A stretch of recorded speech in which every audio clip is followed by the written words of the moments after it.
how we see gender equity reconciliation, co-gender work, working with women and men, how that relates to this whole body of work of transforming men's consciousness and the work you do in Illuman.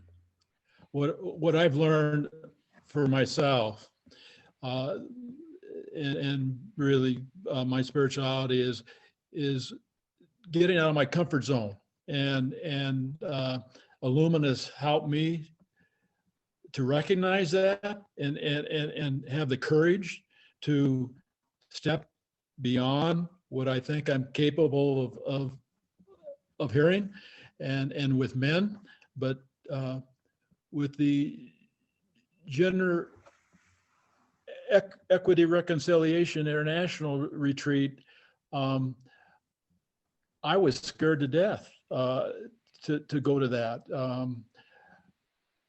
And I identified that as out of my comfort zone, and because of the fear, and crazy, it's just crazy, the fear that I had.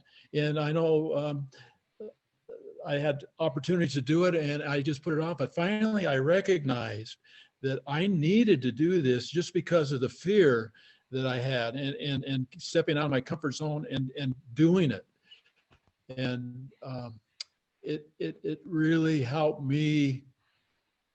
It just opened a new way of looking at things, and the importance of, we do men's work. That's only half the equation. There's women out there too, and just what it means to be a man and be able to look at a woman in a good way, and not in the way that our culture tells us, what it means to be a man. So anyway, I hope that makes some sense.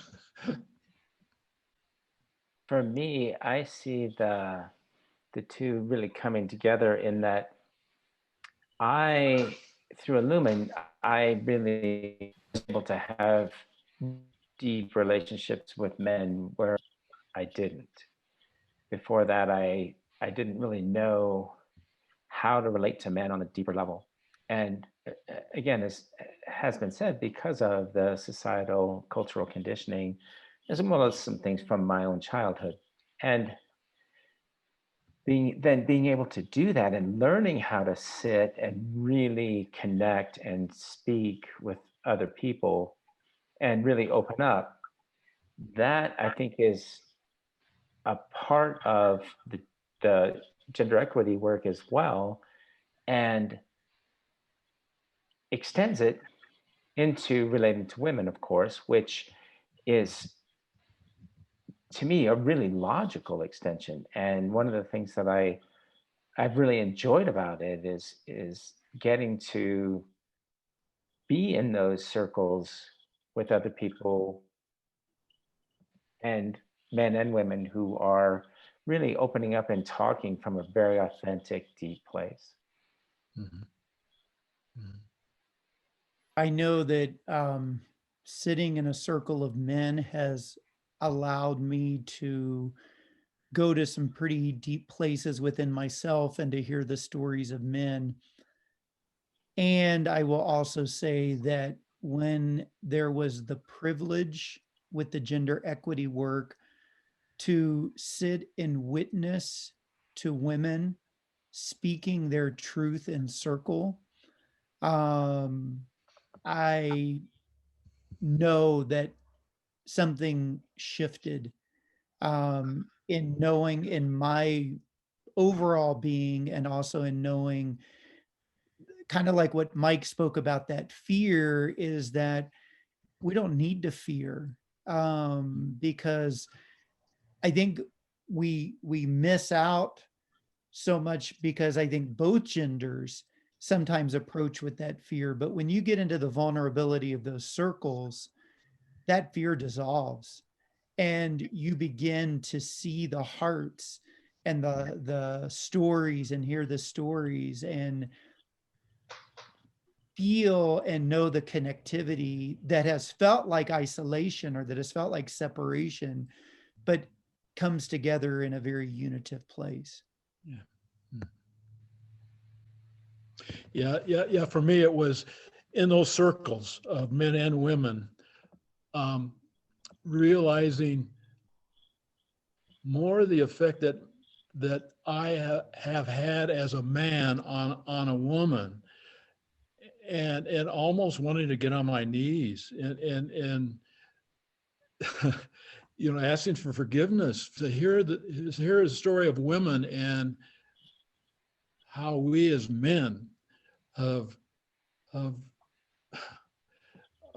hurt them beyond my imagination. You know, I just couldn't believe some of the stories I heard about from these women, what men have done, and how does it affect who they are. And in men's work, you know, we're dealing with that, but to hear it from a woman, from a woman's point of view, and her experiences, is just opens up a whole new world for me. I would agree. And something that occurs to me as I listen to you both is that both take the experience of the other and humanize that. So, like when I was first in Illuman circles with other men, you know, I had these barriers up. What is the other? What do other men think? How do other men act or whatever? And to sit in those circles and hear people open up, then that really humanizes them, and the other tends to dissolve. Thing happens in the gender equity groups, genders. And that I think is very, very powerful, because there's so much in, you know, even in jokes and things like that in our culture about, you want to understand women? Yeah, good luck with that, or whatever, you know. Yet when we actually sit there and speak to each other, really listen to each other, that's when the other disappears in this humanization. And it was in what you were saying, Mike, happens, that is invaluable. Mhm. And it breaks my heart open every time. And that's, I think, one of the really powerful aspects of the gender equity work. I think something that gives a lot of credence to the work of both organizations is the integration of ritual, the integration of story, and the integration of really the contemplative in silence, bringing forth what doesn't take very long to drop into very deep spaces. And, you know, the word alchemy is used, I think, a lot of times because in ritual, in these deeper opportunities to share, something absolutely gets transformed. And so that's why the reconciliation part, you know, is something that, you know, it's not like you can orchestrate it, you can just create the environment for it and the safety. And I know of walking into both circles, I have felt that safety and I have watched that alchemy take place. Mm-hmm. Along those lines, I was listening to something the other day, and this person talked about that truth and reconciliation are sequential, and that you can't have reconciliation until you have truth. And I hadn't thought about that before, and I believed it immediately. And I think that's what both, and it's that spiritual aspect of, you know, through ritual and really getting to both groups, really getting to truth, then until you do that, you can't get to reconciliation. Mm-hmm. And then when you can get truth and get to reconciliation, that's when people are transformed. And that's been my experience. I'll speak for myself. That's been my experience. That's when I have been transformed by both. It's like in the sharing that we did in the GERI retreat, it's easy for me to share a lot of what's happened in my life with men. So to have women sitting there and hearing things that I really didn't want women to hear, of what I've done and how I've done it, how I feel. It's easy for me to tell a man that because they understand. And I think my fear was that I'd never want a woman to know that about that's about me, and to get that truth out, and then to feel the reconciliation, the fear that I had that if a woman really knew what I was thinking or feeling or what I've done, they would hate me. And quite the opposite is true. I mean, there was just this reconciliation and forgiveness and almost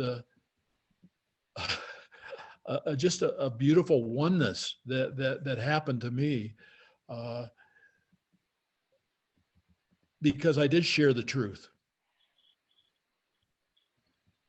I would pick that up and say that I want to come back to how I led into the last part that I said about societal jokes about like men trying to understand women, and I want to say that what the gender equity work for me has done in helping me understand women is not understand women from an assumptive or from a generalization standpoint, because that's not what I'm talking about.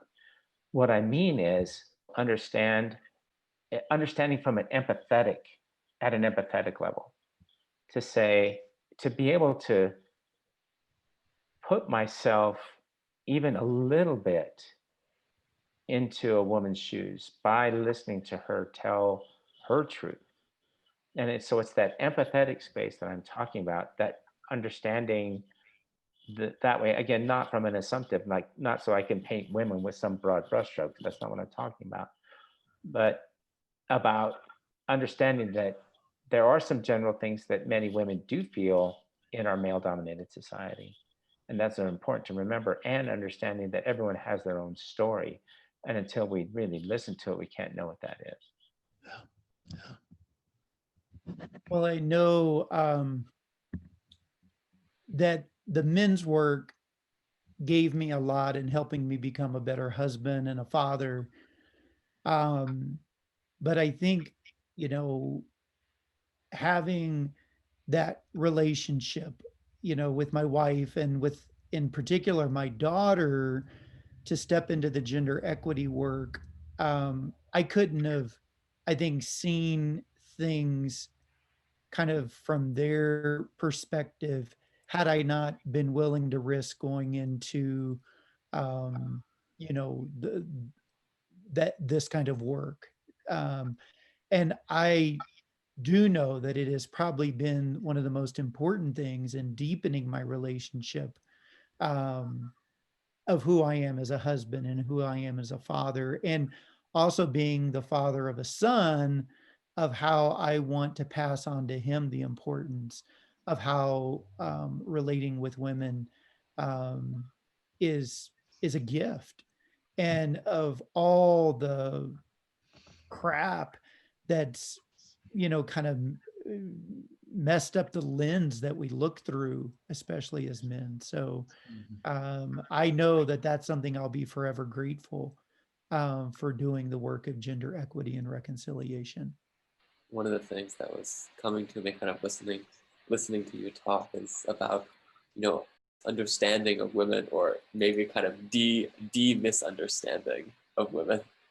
And, to sit in a circle with women who are actually just truthfully describing what it's like, what it's been like for them as a woman, it is such a privilege to have that little window into kind of the internal world of life of what it is to be a woman. And I often feel, sitting in the circle and hearing the women, what often comes to me is like, I need your stories. There's something in hearing them that just, it opens something inside of me that I don't know how else I would have access to it. It's like there's this whole other half of the picture that I have been missing. And just to, it just opens something new in me that helps me become more whole. Yeah. Yeah. Thank you for that, Garrett. What you helped me put on my finger on something that when I am in a gender equity group and we're talking, there isn't the charge on there's in too many times when, because especially women haven't been listened to, right, and haven't been really welcomed into telling their stories, that when their stories come out, it can have an edge with it. Understandably so. And then that just brings up possibly the edge in any men who are listening. And so you get this conversation that starts to escalate out of control. And when that's not there, when we can just talk and say, this is really just how it is for me, and hear women say that this is really how it is for me, just with in communication, not with any charge on it, not with any blame. That's really, really important. And I think for me, that's a very important difference in how the gender equity work feels versus sometimes just trying to have conversations not in a safe place like those groups where the ground has been really carefully tended.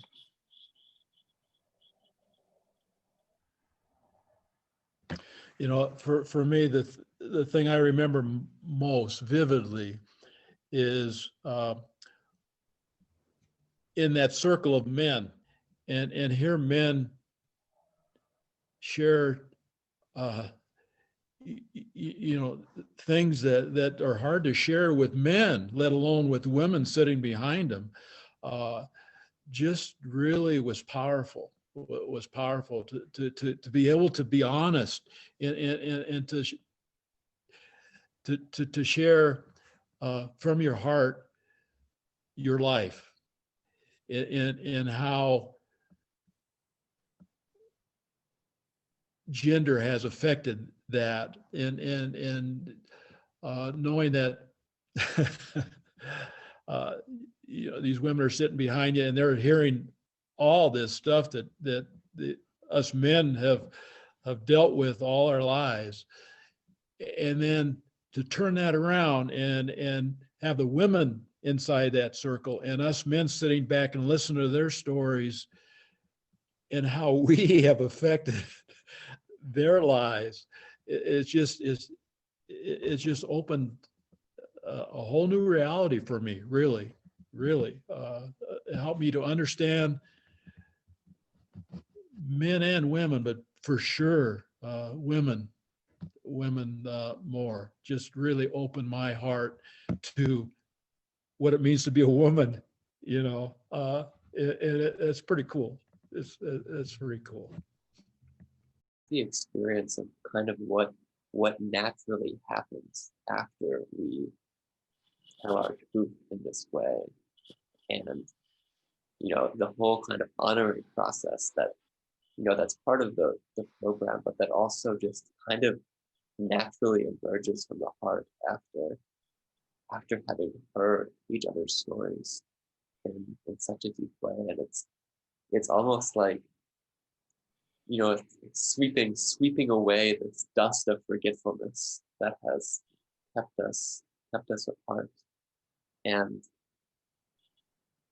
you know, in those moments in the workshop, it's just, there's something that's so beautiful that starts to be replayed, you know, in telling each other our truth. There's a kind of new trust that comes in, and then in the presence of that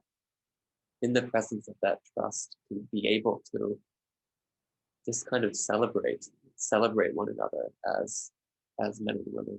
There's Mhm. there's something that feels so right about that experience. Yeah. And that's the way it was kind of meant to be honoring and celebrating one another. That's right. That whole thing, that it's the way it's meant to be, you know, and getting together as with men and women is the way it's meant to be. And it's just such a beautiful process that um, we all need to, as men, we all need to hear the other side. It's very, you know, I think it was for me, very important to hear the other side, and then understand that other side and understand what my role was, and maybe that other side being hurt, and doing what I can do to heal that. I think, Garrett, your use of the word privilege, it is true privilege. Once again, to be in that circle and to hear the stories of women, and it's sacred. It's privileged and it's sacred. What happens when men and women come together, when we can come together and really speak authentically to one another and listen, truly listen, then we can come together in new ways, in deeper ways, that where those walls drop off, and the trust that's there is really wonderful. In some of what we've been talking about, the term sacred has come up, and the idea that it's truly an honor to be there, and I feel that every time I'm in a gender equity group. And for me, that's one of the best aspects of it, and one of the aspects of it that I take most genuinely when I go away, is this feeling of really honoring how everyone showed up authentically and truthfully, and how the group, when we were done, was so much more than the group was when we started. Yeah. So much more. Yeah.